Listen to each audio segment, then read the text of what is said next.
the final frontier. The stories contained within this content are the after 5 p.m. and before 8 p.m. escapades of a middle-aged space nerd with a fro, continuing to talk about things that only interest me for bonus content. I will talk about space news, pop culture in space and shop talk, ramen, and break down the latest episode of Star Trek, whatever is coming out from the latest franchise. And also whatever is popping in my head. If you're up for this journey, just know that this is a metered, shade-laced opinion. If you don't agree, don't subscribe, but I hope you will. And thanks for the support.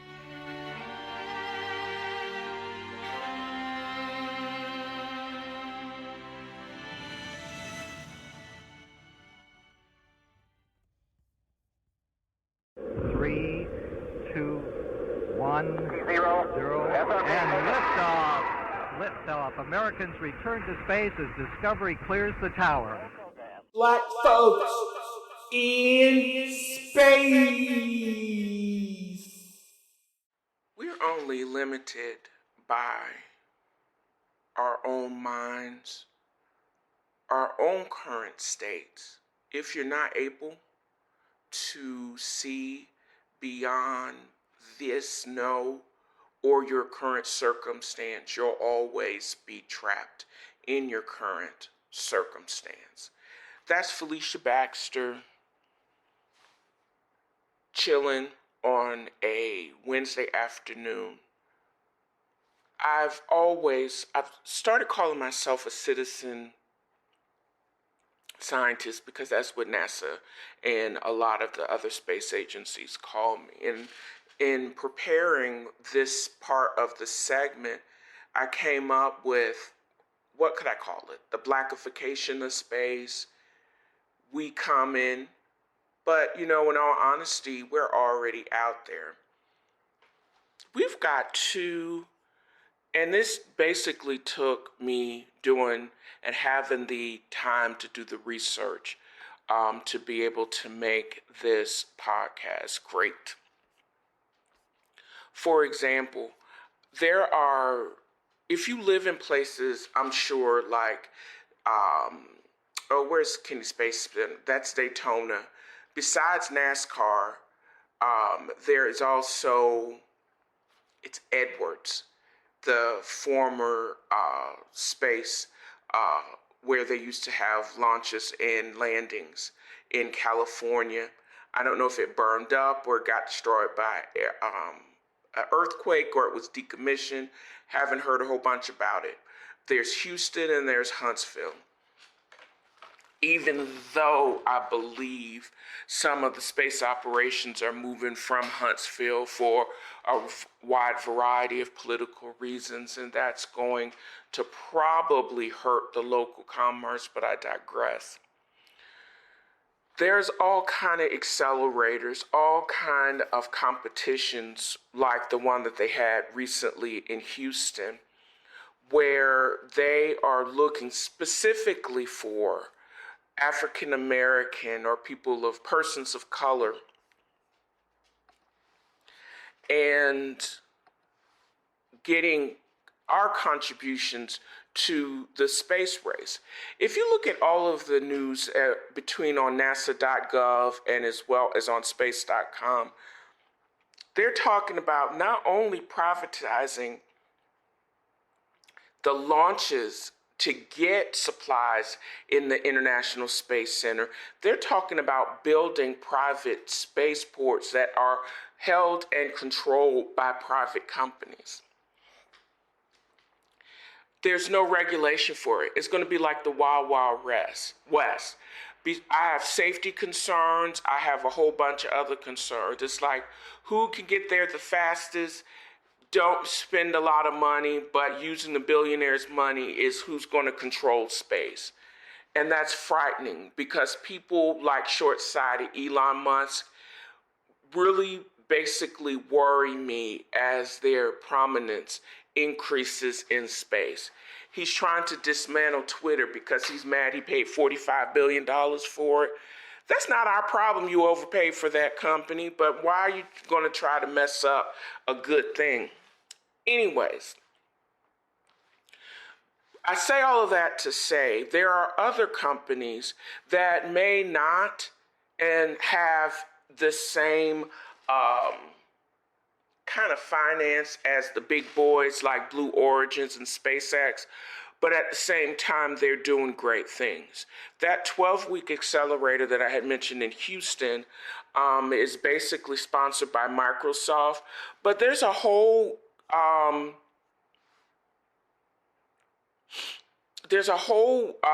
governmental agency in, what is it called? Sponsored by, not only in partnership with NASA, but also there's a whole Department of Commerce's Minority Business Development Agency that basically sponsor these competitions.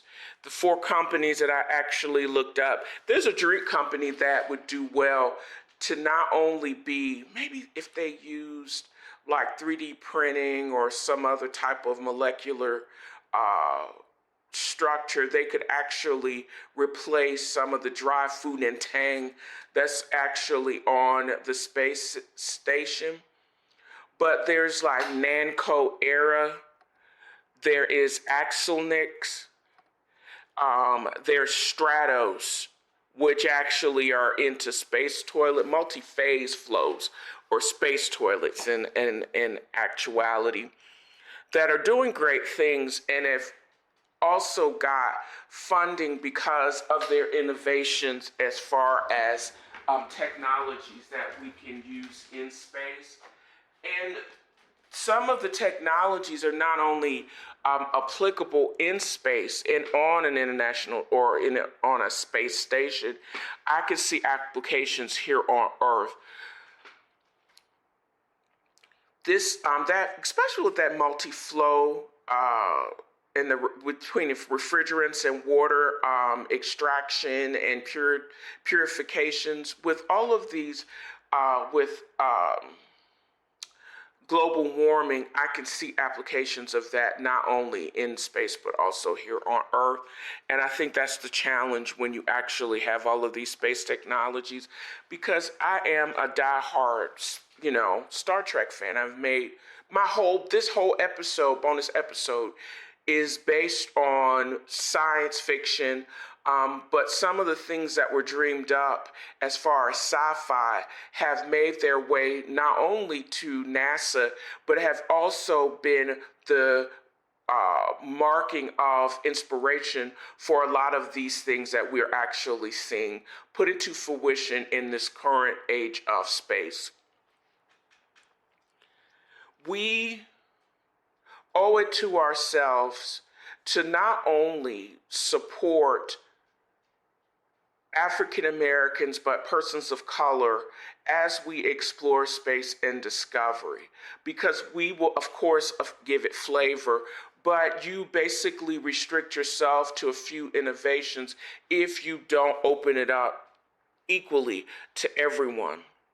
It will require investments in business leadership, as well as into investments into all of the science and math studies. This is how you spark innovation and you give them opportunity. I want to say that even with the reversal of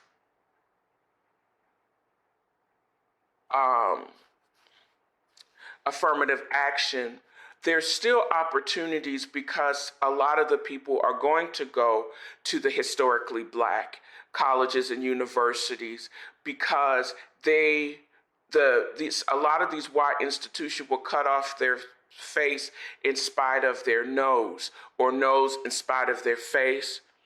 And it doesn't make any sense. We have more innovators, more so than the great astronaut Mae Jemison and Paul Allen, who was the co-founder of Microsoft. They have made significant contributions into the space industry. They've set a new standard and they are allowing for innovation and exploration. Even in spite of Bill Gates' divorce from his wife, Melinda, there are still opportunities for us to get financing through their foundation. The same thing with Jeff Bezos' ex-wife. I still think there's opportunities. We just have to go to them and figure out and look at the deadlines. I have all of these websites between the Department of Commerce's opportunity website as well as the Innovation Accelerator website in the podcast notes. And also, every time you shut us out, we just come up with our own organizations, like the Organization of Black Aerospace Professionals. I'll have, there was someone that Lawrence Wild Goose spoke in March to that organization, but I'll also have a direct web link to the website of the organization as far as to get other contacts. A quick LinkedIn search, as well as a quick Google search that I did to just get 4 names of African American and persons of color organizations that are making contributions, turned up this wealth of information. But you just got to be proactive. Look for what is actually out there and don't get discouraged at, oh, I've never heard of us doing X, Y, and Z. Well, there are so many private African-American based startups that are doing it. And if you can't find it just by doing a quick search, go where the aerospace industry is. And I mentioned where Edwards was, Huntsville, and Houston. Those big opportunities. Or if the road is not there, how do you create your own? The best innovations have started with people like citizen scientists like myself that are just have an interest and decide that they're going to create their own road. I've come to the conclusion that if I do make a new move, it's going to be on my terms and I'm not going to need to settle. I didn't settle when I got my current day job. Why, if I did have to make a move, I don't think I'll have to be in a position to settle. So with that said, if someone wants to make a move into the private space market, one of the things, of course, listen to my podcast, but also look for effective change agents that are making the moves. Make sure you know the names. Make sure you know who's in the C-suite. Make sure you get, there were the explorers that used to test Google Glass and those types of things and then wrote things about it. These are the types of things that you can do. If you want to be the innovator, create your own road in an innovative way to showcase and to test innovation. Become a test partner. It's possible. I'm still wondering whatever happened to Google Glass and what is the next iteration of that. Whatever happened to Google Alphabet? What is the next move? And if they've made any improvements? And how can I use that technology, especially with AI? It would be interesting to see application of Google Glass as far as the current nature of AI, how they can use Google Glass on the explorers and basically how would it translate all of that visual information into and to create something new and appropriate and helpful for humanity. That's why investing in us, cutting edge technology, it creates opportunities for inclusion and for diversity. And you push the limits, you push the boundaries, of aerospace innovation. The next several years, next decade is going to be very, we're going to see explosions in technology and things that we never thought were possible, because as innovation increases, there are going to be thinkers that are going to think outside of the box, bringing so many different things to the table. And we can't see any restrictions, especially based on just race or of gender, because those restrictions will lead you to decrease diversity. When you decrease diversity, you decrease innovation. And that's all it's not a bright future if you try to have to dim your light. So also, I did buy my telescope, but I didn't really think it completely through about what it would take to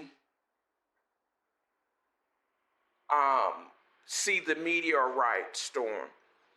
I basically should have got a GoPro as well as my telescope, because the peak of the meteor shower.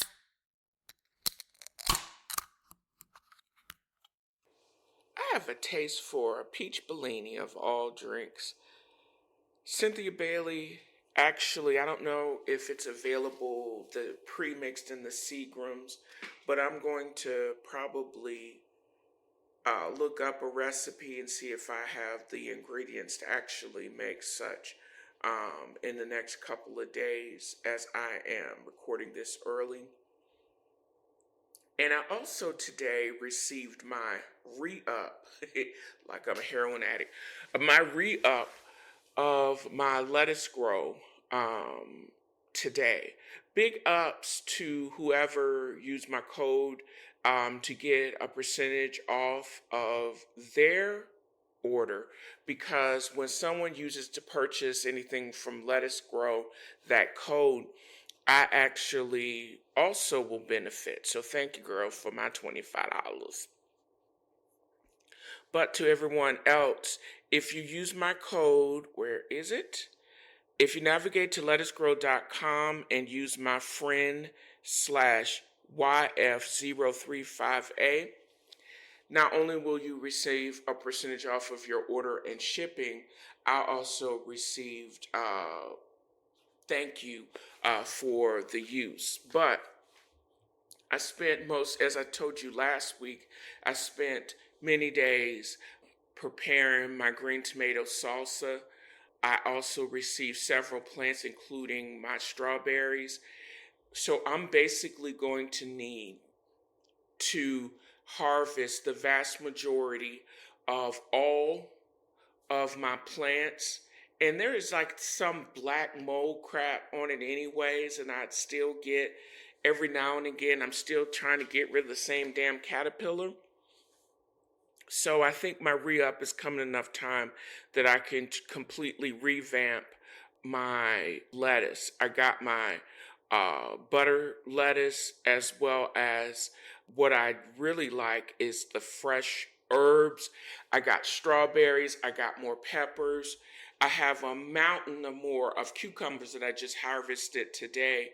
My tomatoes, they're doing all right. But I'm also hopeful that I'll actually get some good zucchini. And if I only produce one or two, being able to roast them or saute them like I did I should have actually ordered some more Swiss chard. That Swiss chard was bomb. I sauteed that with a little bit of butter and some gravy and some unsalted unsalted butter. It was actually bomb. I paired it with a white wine that I got from Oldham Winery. But that is the way that you should have lunch, with a couple of slices of ham hock. Never forget the ham hock. Don't slide on the ham hock, y'all. But my lunch was great today, and my hope is everyone will get a lettuce grow or some type of alternate hydroponic system that will allow you to not only save on your carbon imprint, but allow you to grow and nurture fresh vegetables. I can't tell you how cool it is, especially first thing in the morning when it's too cool for damn bugs to be buzzing around you, to sit in that cocoon of a veritable rainforest on my back porch is pretty dope. But then once I have to break out the raid and the buzzing starts, back inside. But it's pretty good sitting on my back porch enjoying the fruits of my labor.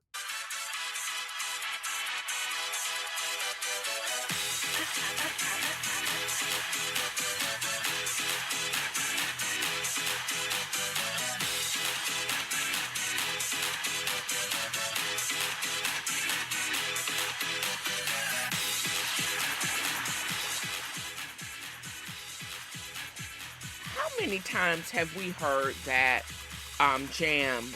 Y'all ready for this? Jot jams. You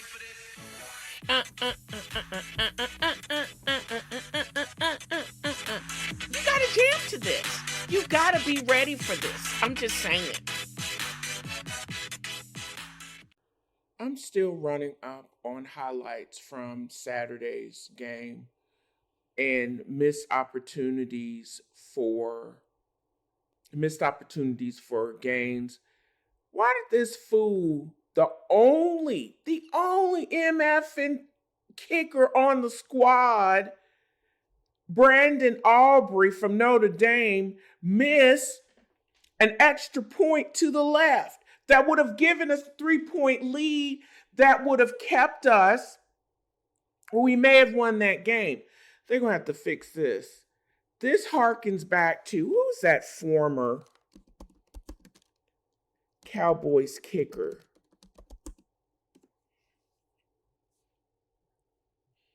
Not Maher. Oh, he was on it. Oh, he didn't keep it. Dan Bailey. He was another one that was tripping. I can't. Oklahoma State. Oh, man. We have got to basically get the conversion, get the extra points. What are you? So everybody, as of August 15th, when Zack Martin showed back up to training camp, they seemed to be genuinely excited that he came back. Also, his teammate and fellow lineman Terrence Steele, who is also an unrestricted free agent if he doesn't get a deal, was glad to see him back, glad to be lined up against the 5-time Pro Bowler. And he says every time he gets lined up with him, it makes him a better player. This is this dude's 4th season. And Zack, with his credentials, and I guess his resume, he should have gotten the deal that he got. And it's a shame that he had to hold out for as long as he did. But I'm hopeful he now with his return, and we actually play on the 19th again this weekend in preseason. We are in Seattle playing the Seahawks, and I'm glad that he is back on the team. There's only several other players that have gotten good re-signed and gotten good extensions, like Trevon Diggs and Malik Hooker, and now Martin.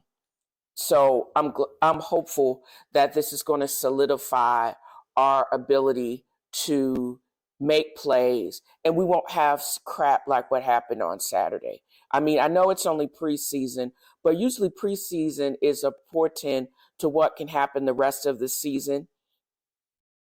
And I'm hopeful Zack Martin being back in his position is going to propel us to a win and not by a loss by degrees. I can expect that, just saying. When most people think about HBCUs, they think about drumline, what is portrayed in Hollywood. They think about the marching band. They think about Florida A&M, hazing incidents, etc. But with all of that aside, we forget that there is probably some of the best talent to be had almost virtually untapped. For example, I was doing my segment on the Dallas Cowboys, and then I started thinking, how many players have landed on the Dallas Cowboys that have come up through the HBCU, such as a linebacker, standout linebacker from Florida A&M, Isaiah Land. I actually am going to probably end up following him, but he made, and this is what the Cowboys do, even long after the NFL draft has wrapped, they still look to sign other great postseason talent. And that's how Isaiah landed on multiple lists of the best HBCU prospect. And he actually was the 33rd pick in the USFL draft, but he ended up, which is like a league, the sub league of the NFL. Instead of joining them, he ended up probably going through the combine and pursuing a career in NFL. And then he did not land the 7 rounds during the selection, but he did, and what he is set to do on the Cowboys team. His notable achievements during his career, 2021, 19 sacks, 43 tackles. He got the Buck Buchanan Award in 2021, first team All-American 2021, SWAC Defensive Player of the Year 2021, first team 2021, 2022. And it looks like after this last Jaguars game, he'll be... Oh, and Marquise Bell, his former teammate, who was signed to the Cowboys last year, is also, they from the same HBCU. Big ups. I think it's just wonderful. And with all these injuries, he may start. Who knows, child? Who else actually is in the NFL? Came up through for this particular. There are actually 31 players, according to this article in Sports Lulu. Joe Thomas, defensive tackle Javon Hargrave, and defensive back Antonio Hamilton. All the big bras coming up through the different squads end up in the NFL. And Dallas, they try to pick up people on the cheap, unrestricted free agents trying to come up in under the cap and actually land some amazing talent. Jerry ain't slick, and that front office ain't slick, but I'm glad he's landed. I'm hopeful for him that he'll actually get to start. Who wants to sit on the Cowboys and ride the bench? Dress up to ride the bench. Nobody does. I'm going to be looking for him and his former teammate, now current teammate on the Cowboys in this upcoming Saturday's game.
So much to talk about and so much not to talk about. Well, I've decided that I'm not even going to hate watch Invasion. How you going to be 15 episodes in and then you finally reveal a kind of primordial alien? I don't get it. I'm not interested and it sucks. However, I did go back to my roots and watch Star Trek Beyond. This reboot ended up doing great at the box office. It has an 86 percentage on the tomato, and 80% audience score, which is roughly what the previous iteration of the franchise did. We got Chris Pine. We got Zachary Quinto as Spock. We got Carl Urban as Dr. McCoy. I want to say he played Wolverine too.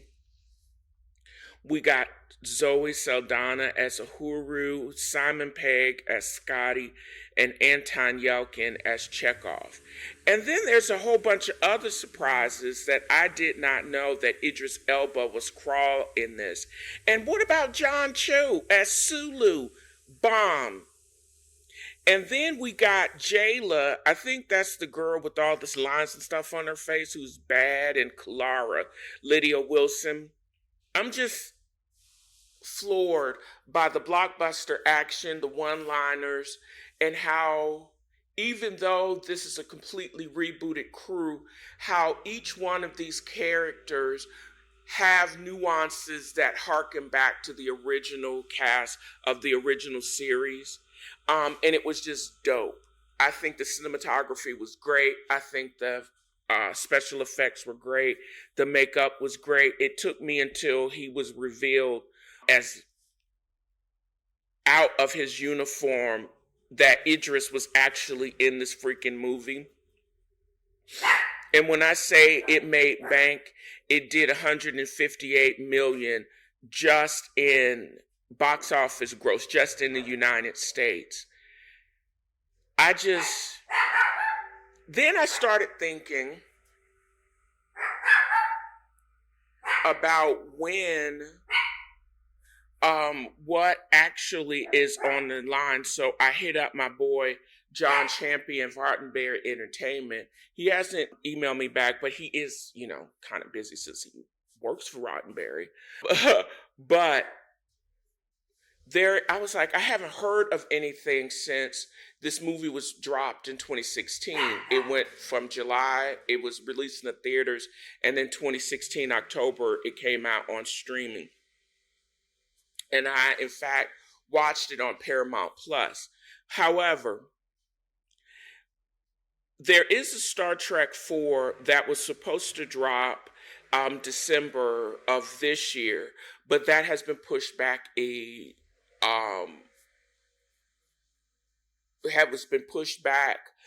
indefinitely. There's also was consideration that the guys that played Chekhov, and I did mention who that was, Anton Yelkin, he had been cast, and they had already reported that the entire cast was coming back, and also definitely his character was supposed to represent warming U.S. relations. But then, of course, Russia invaded Ukraine. But they have already commented that they're not going to recast him. It would be kind of tough why he would have to pay for the idiocracy of his home country. We know that there are multiple dissenters within Russia at this time about that, in the invasion of Ukraine. So I get it. But I wouldn't, it would just be like persecuting the cosmonauts and not letting them go to space because Russia is stupid. That doesn't make any sense to me. But I'm actually really happy that I had the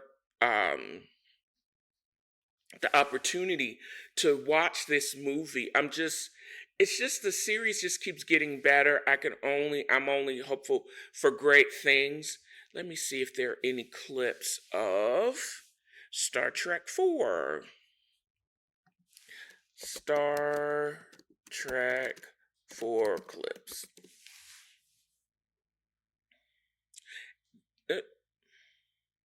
No.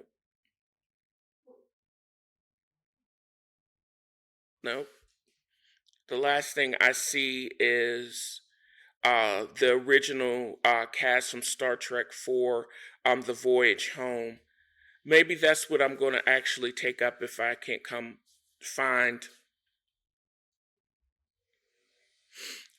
any. I'll just start watching the original Star Trek movies 1 through 10 or 11 in the upcoming weeks, because this sci-fi, I'm not really feeling it. Maybe I watch even Men in Black. And I think it mostly goes to action and adventure. I just need, as a sworn Star Trek fan and a Star Wars fan, I need action. I need, even though it's kind of xenophobic, I'm going to need to find out who the extraterrestrials are way before episode or hour 2 of the damn movie. I can't understand this nonsense that they are portraying in Invasion and these new fangled sci-fi movies, because it's very annoying. I'm also looking forward to the drop of the new Star Wars series that's getting ready to be released August 23rd on Disney Plus. It's called Ahsoka. It is, I'm wondering if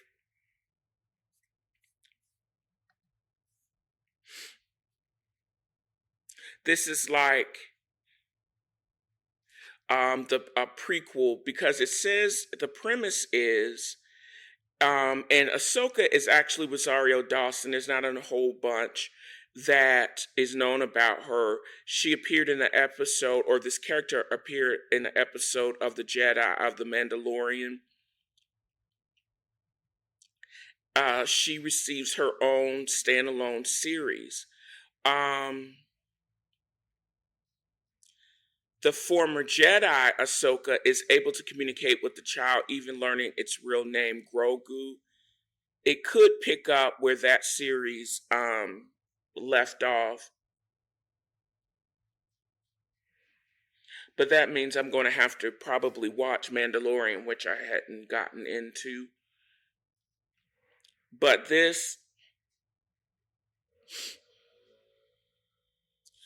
actually, it seems like this is a series that I'm going to have to basically get the gist of to understand the prelude and the premise of Ahsoka. But I'm excited about the release of that in the upcoming week. And just in general, I'm excited about the ability to have the time and the finances to be able to fund all of this and to continue to present great content in spite of I've been told I don't have, my personality would not be a fit for a brand new company. Boy, bye. I guess I have been able to survive in this economic climate from sheer will and this personality. And I think this personality is going to continue to take me